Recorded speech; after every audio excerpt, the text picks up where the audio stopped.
This episode has been brought to you by JustNForm.com. If you're tired of being censored, tired of having your data stolen and sold, go to JustNForm.com, a social media site where all voices are welcome. Yeah.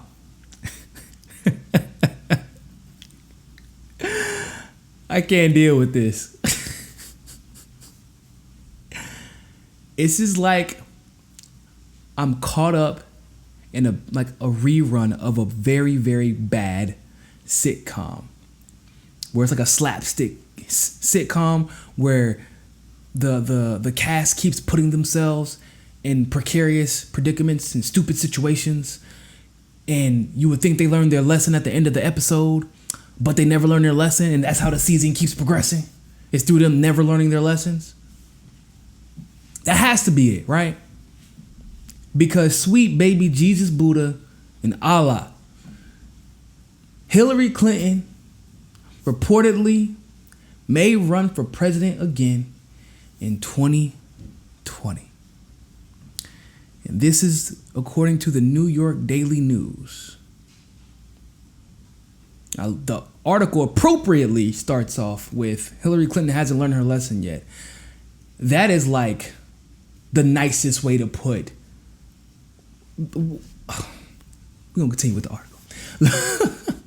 The 2016 Democratic presidential nominee is reportedly weighing a third run for Oval Office despite her past failures. Clinton is telling people that she's not closing the doors to the idea of running in 2020. As according to a CNN White House correspondent, Jeff Zeleny said. So in other words, they're planting the seeds. I'm told by 3 people that as recently as last week, she was telling people that, look, given all this news from the indictments, particularly the Roger Stone indictment, she's talked to 7 people saying, look, I'm not closing the doors to this.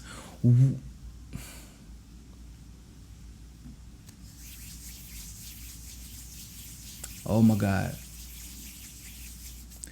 There's so much wrong with this. There's so much wrong. We're going to address the comment that she made about Roger Stone in a second. But let me just say one thing. There's not a lot of good politicians. Why do we consider these politicians to not be good? Because we consider them to be narcissists, self-centered. Hell, to a large degree, a lot of them are sociopathic. They think that they are bigger than their constituents. Hillary Clinton is all of that times 10. Now, why would I say this? Because you ran against Barack Obama. You lost to someone named Barack Hussein Obama, who was a junior senator. Hadn't even been involved in electoral politics for that long. Mostly working as a human rights attorney. His wife was the one who actually had the promising political career. But you lost to Barack Hussein Obama after running a partially racist campaign. You then come back for more. Okay, cool. You run against Bernie Sanders. You cheated. In every possible conceivable way, you cheated. You cheated at the voting machines. You helped, or you directed registrations to be dropped, limitation of debates, DNC doing whatever the hell they wanted to in favor of your campaign, money from super PACs, infiltrating Bernie Sanders' campaign. The list goes on. The Hillary Victory Fund. What else do you need to know? She cheated to beat Bernie Sanders. So in reality, she didn't even beat Bernie Sanders. Right? Because the thing about Bernie Sanders is that, yeah, they wanted Hillary to win, but they wanted Hillary to win against Barack. But Barack was legitimately more popular, so Howard Dean stepped in and said, hey, for the good of the party, for the good of fundraising for the party, let Barack have it. We'll let you have it next time. And obviously, Bernie was much more popular than Hillary was. Hell, Bernie was more popular than Barack was. But here's the difference. Bernie was a threat to the establishment, which is why they never let him get to the position that Barack was. So even though Bernie actually won, Hillary Clinton got the nomination and subsequently lost to Donald Trump because she was never actually the Democrat nominee, and the votes reflected that. Not to mention, she didn't even think people were worth her time to campaign in key swing states. So she's now announcing a third time. So just so you understand what that means the Democrats said they didn't want her the first time. The people said they didn't want her the second time. And basically, she just told all of us to go screw yourselves. I want to be president. I want this. It doesn't matter what you all want. But the last time I checked, politicians are what I thought they were supposed to work for the people. I thought they were elected officials. But the problem is when you've cheated to get to basically every single office that you have been in, when you've connived, when you're faced with the reality that people simply don't want you, this is what you do. In her mind, she might legitimately believe that Russiagate had something to do with it. Like, 'cause she's that crazy. But if Russiagate has anything to do, if it had anything to do with it, like I've said time and time again, and I encourage you to go watch the Uranium One videos that I've done, it would be to benefit Hillary Clinton, considering she's the one who had all the ties to Russia, to the Kremlin specifically. Ask John Podesta about Juul, where he owned 50,000 shares of the largest Kremlin-backed energy company. And that was going to be her chief of staff, was Barack Obama's chief of staff the second half of his term. There is nothing that is going to change. Hillary has actually grown more unpopular. Like, what is she going to do? You can't run on I'm a woman again. You got like 3 other, and Kamala's probably going to beat you, to be honest with you. When the world tells you that they don't want you, you know what the respectable professional thing to do would be in a publicly elected office or a publicly elected position? Would it be to say, well, if the people don't want me and I'm supposed to be representing them, then maybe I should do what the people would like, which is freaking disappear.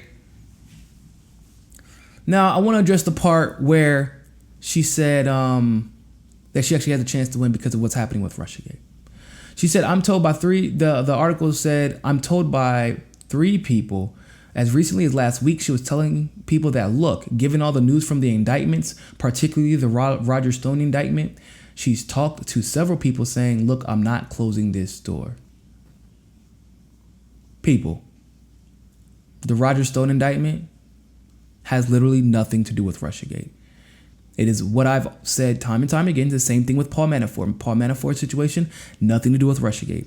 It was about the investigation that was already ongoing with Paul Manafort in like 2014 because of the illegal activities he was doing in the Ukraine. Roger Stone, same type of deal. He's corrupt. It's easy to get him on corruption charges, and they do this when it comes to petty crimes. They'll get someone on petty crimes saying that we'll link you to this big crime unless you tell us what we want to hear. Now, whether or not they're telling you true information, they don't care. They just need 2 people to 3 people that they believe can be considered credible witnesses or legitimate witnesses to corroborate the stories that the cops are saying. Because at the end of the day, the prosecutor gets paid to do one thing: prosecute, regardless of whether or not that person is guilty or innocent. Ask Kamala Harris about that. So my point is, Russiagate has 0 effect on Hillary Clinton being liked or disliked in America. You are not about to blame $4,000 worth of BS memes on Facebook as to the reason why you didn't campaign in Ohio, didn't go back to Michigan,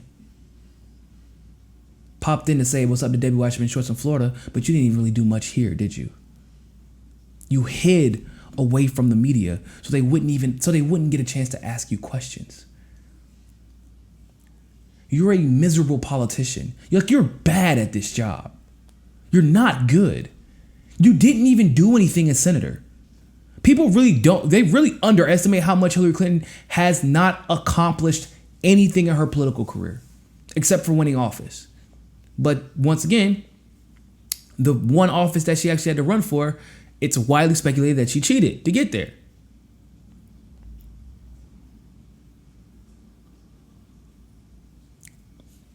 I could talk about her history with black people, starting Confederate Flag Day, right, in Arkansas alongside Bill Clinton. Her not only not apologizing for the crime bill that her husband produced, but standing behind it.